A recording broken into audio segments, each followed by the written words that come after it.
Bom, nós temos verão, nós também o processo está caminhando, nós podemos aqui,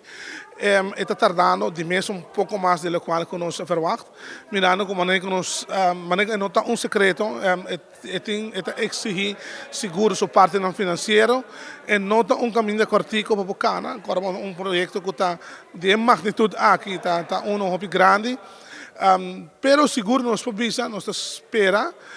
que o pai haja aqui de verdade, é feita coisa para começar fisicamente com o que tem parte de construção de turfveld grande para o veld e também nós temos para o curar, que também é a primeira fase do projeto, e se aí nós temos para começar aqui, se não bem contratempo,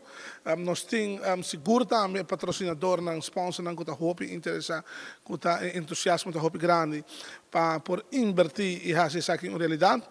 L'anno passato nós temos de três companhias que fazem